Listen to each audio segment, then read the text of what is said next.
만나보겠습니다. 이사님 안녕하세요. 안녕하십니까. 네, 반갑습니다. 오늘 이사님이 뽑아주신 특징주 첫 번째 종목 만나보겠습니다.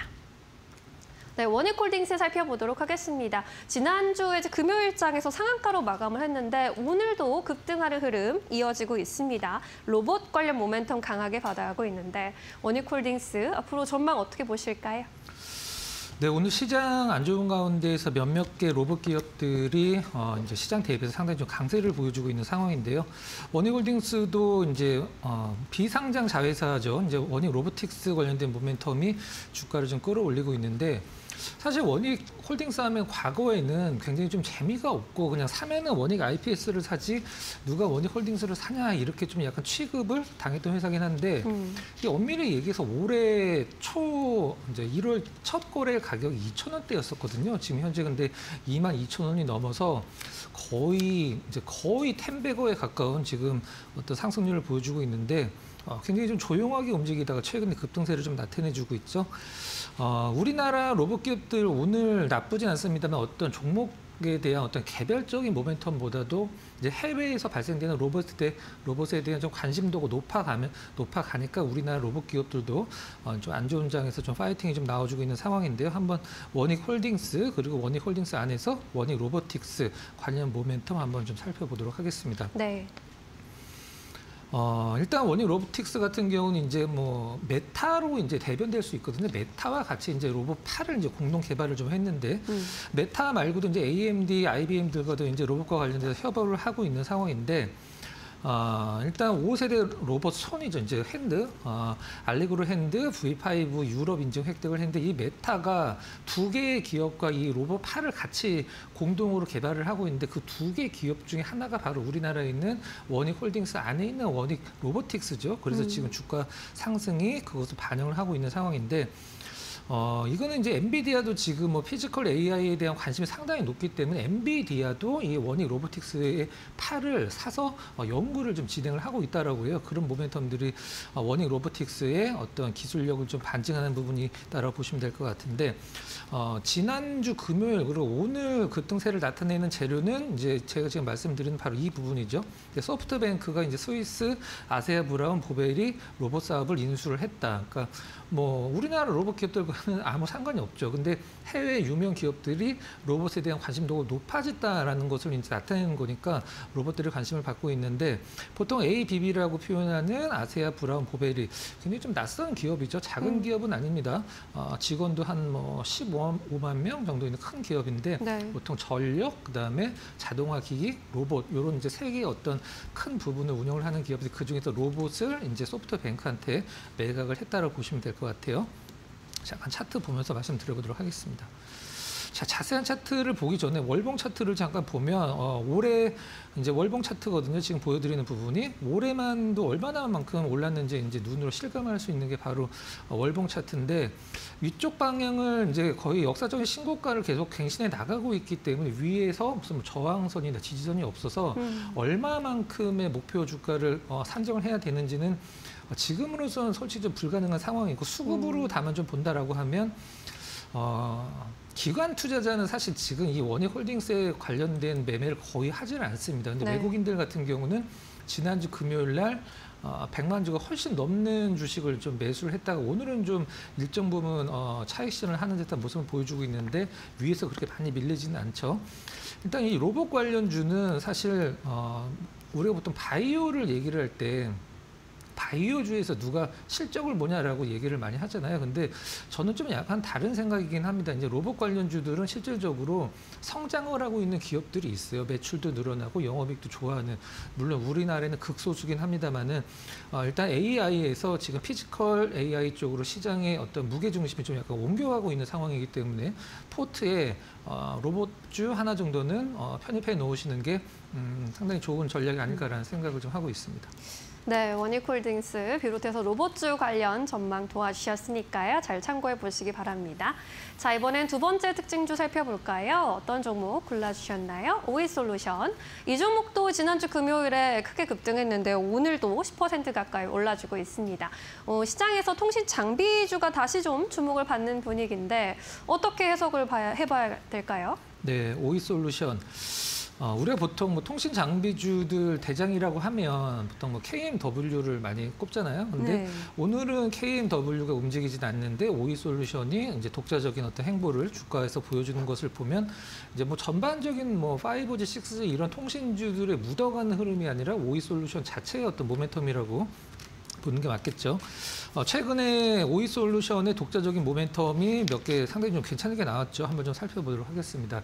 시간은 좀 됐는데 이게 가장 좀 큰 것 같아요. 제가 봤을 때는 일단 에릭슨이라고 이름은 많이 알고 계실 거예요. 세계적인 이제 글로벌 통신 장비 기업인데 네. 5G, 6G 쪽에서 일단 이 에릭슨의 공급망에 이제 진입을 하면서 1차 벤더로 등록이 됐죠. 에릭슨 같은 경우는 우리나라는 지금 5 시장을 5G를 쓴 지 굉장히 오래됐잖아요. 근데 외국 같은 경우는 아직도 이제 4G를 쓰는 쪽이 굉장히 많거든요. 미국 같은 경우도 5G를 구현을 할 수가 없는 상황이죠. 땅이 너무 넓으니까 이거를 뭐 깔 수가 없습니다. 그래서 이제 스타링크나 아직까지는 이제 4G LTE를 쓰고 있는 상황이긴 한데 미국 시장 점유율이 뭐 에릭슨이 뭐 과반이 넘죠. 60%, 66% 넘어가고 있는 상황인데 그런 에릭슨의 1차 밴더를 등록이 됐다. 뭐 상당히 앞으로의 좋은 모멘텀이라고 생각을 하고 있고요. 네. 과거에 7만 원이 훨씬 넘었던 이제 오이솔루션이 지금 이제 만 원대 초반, 만 원이 아마 깨진 적이 있었었죠. 한 8천 원까지 떨어졌었는데 최근에 뭐 급등을 한다라고 치더라도 이제 차트를 길게 보면 사실 오른 게 티가 안 날 정도로 상당히 많이 떨어지긴 했습니다. 그 다음에 단어 하나만 아시면 될 것 같은데 이제 CPU라는 단어가 나오는데 이 CPU라는 기술이 일단 클라우드 이제 데이터 센터의 어떤 그 전송 속도를 굉장히 높여주는 기술인데 코어 패키지 옵티칼이라고 이제 보시면 될 것 같은데 여러분들 최근에 들어보셨던 미국 이제 반도체 기업 중에 마벨이라는 기업들 아마 좀 최근에 많이 회자가 되니까 많이 들어보셨을 거예요. 네. 이 마벨이 2024년도 작년이죠. 작년서부터 이 기술과 관련돼서 굉장히 많은 발표를 좀 했거든요.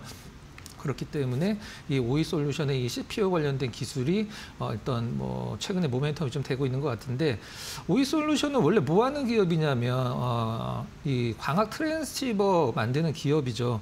광학 트랜시버가 뭐냐면 우리는 보통 뭐 반도체도 그렇고 데이터 센터도 그렇고 이 데이터를 주고 받을 때 선을 이용을 하잖아요. 선을 이용을 하는데 이 광학 트랜시버는 그 선이 아니라 빛으로 데이터를 보냅니다. 그래서 그 전개 신호로 받았던 데이터를 빛으로 변환을 하고 그 빛으로 데이터를 전송을 해서 그걸 다시 정기적인 데이터로 변환을 하는 말 그대로 광학 트랜시버 이제 기업인데 전 세계에서 세 번째로 이 기술을 좀 개발을 했죠.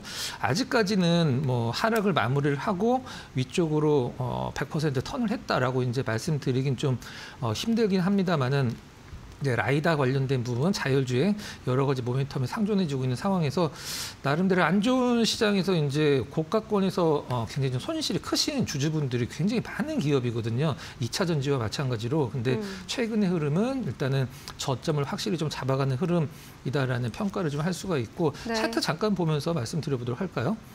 길게 한번 보도록 하겠습니다. 주봉으로. 제가 최근에 올라간 게 그렇게 큰 티가 안 난다라고 말씀드린 게 정말 많이 떨어졌죠. 7만 원이 훨씬 넘었던 주가가 일단 만 원도 깨졌다가 최근에 이제 만 원 위쪽으로 올라왔는데 긍정적인 부분은 일단은 바닥은 좀 확인을 한 것 같아요. 가격적인 지지는 보여주고 있는 상황이고 일봉 차트로 좀 약간 디테일하게 본다라고 하면은 저는 이제 주가가 일단 바닥을 잡고 원하는 가격까지 올라가려고 하면은 급등도 좋지만 실질적으로는 굉장히 좀 차분하게 올라가는 흐름이 나와줘야 된다라고 생각을 하거든요.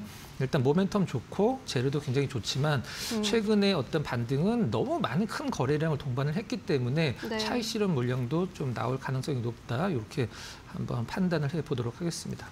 네, 저점은 잡아가고 있는 것으로 보이지만 좀 급등하는 것보다는 차분하게 올라가는 흐름을 좀 기다려보는 것이 더 좋을 것 같습니다.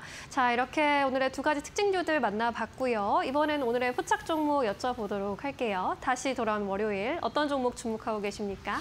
전 두산을 한번 좀 골라봤습니다. 두산. 네. 네. 우리가 보통 지주사를 얘기를 할 때 저평가라고 보통 얘기를 많이 하죠. 어떤 A라는 기업이 지주사인데 그 A라는 기업이 갖고 있는 자회사들의 지분 가치가 얼마인데 뭐 지주사들의 지금 시가총액이 얼마밖에 안 된다. 이런 식으로 이제 지주사들이 저평가다. 뭐 자사주도 많이 갖고 있다 이렇게 표현을 하는데 네. 일단 회계적으로 얘기를 하면 엄밀히 그거는 잘못된 얘기입니다. 왜 그러냐면 자회사들이 이미 상장이 된 상태라는 가정하에 상장된 자회사가 가치가 시장에서 인정을 받고 있는데 그 가치를 지주사가 다시 또 인정을 받는다라고 하면 그거는 하나의 가치를 더블 카운팅이라고 얘기를 하거든요. 그래서 그것과 관련돼서는 사실 지주사들이 할인을 받는 건 맞습니다. 그래서 만약에 1,000억 정도의 자회사의 지분 가치를 갖고 있으면 보통 뭐 500억 정도 인정받으면 많이 쳐준다 이렇게 보통 얘기를 하죠. 근데 제가 오늘 두산을 고른 이유는 두산은 이제 지주사보다도 반도체 기업으로 보는 게 맞겠죠. 모멘텀 한번 좀 말씀드려보도록 하겠습니다. 일단 뭐 CCL, 두산이면 뭐 대표되는 엔비디아에 납품하는 CCL, 동박 적층판 관련돼서 작년에 1년 동안 나왔던 매출을 올해 이제 3분기 만에 훨씬 넘겼죠. 훨씬 넘겨서 그 부분이 이제 그동안에 두산의 주가를 끌어올린 거고, 일단 제가 가장 강조를 드리고 싶은 건 저는 이걸 SK가 왜 팔려고 하는지는 모르긴 하겠습니다만 나름대로 이유는 있겠죠. SK 실트론, 이제 전 세계 웨이퍼 만드는 기업이 보통 크게 보면 한 5개 정도 기업이 있는데 SK 실트론, 이제 전에는 LG 실트론이었죠. 그걸 이제 SK가 사서 LG 실트론이었었는데 그걸 지금 SK가 갖고 있는 지분 70%, 이제 최태영 회장이 30% 조금 덜 갖고 있고 나머지는 SK가 갖고 있는데 그 SK가 갖고 있는 지분을 이제 매각을 하려고 하고 있죠. 거의 마무리가 된 것 같은데 두산, MBK, 한행컴퍼니 이제 3파전이었었는데 이제 거의 두산으로 확정이 된 것 같아요. 세계 3위 웨이퍼 기업을 두산이 인수를 한다라고 하면 현재 지금 두산은 완벽하게 반도체에 좀 진심인 기업이죠. 그래서 일단 인수를 한다라고 하면 두산 테스나 그다음에 두산 실트론은 이름이 바뀌게 되겠죠. 네. 그다음에 뭐 두산 지금 비지라고 표현이 되는 두산 비즈니스 그룹의 어떤 CCL 그렇게 요 3박자가 이제 맞아 들어가는 완벽한 어떤 반도체 기업으로 이제 탈바꿈을 하게 되는데 지주사를 빼고 지주사라는 어떤 그 옷을 좀 버리고 이제 반도체 기업으로 봤을 때는 지금은 사실 굉장히 저평가라고 볼 수도 있는 상황입니다. 일단 그런 부분들 참조하시면 될 것 같고 얼마에 이제 이걸 사오냐 하면 SK가 이제 3조 원 정도를 불렀는데 부채가 한 3조 원이 또 있죠. 원래 가치는 5조 원인데 부채가 3조 원이 있기 때문에 2조 원 아래쪽을 보고 있는데 SK는 조금 비싸게 부른 상황이라 가격적인 협상만 좀 남아 있는 것 같아요.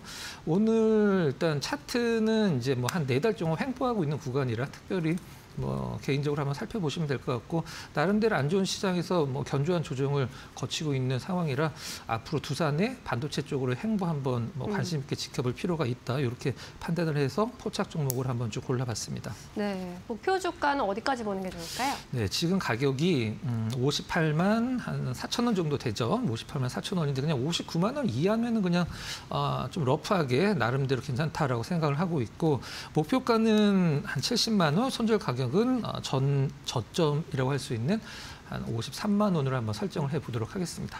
네, 오늘의 포착 종목 두산으로 만나봤습니다. 목표가 70만 원까지 바라보기로 했고요. 반도체 사업을 확대하려는 움직임 어떻게 전개가 될지 함께 따라가 보시면 좋겠습니다.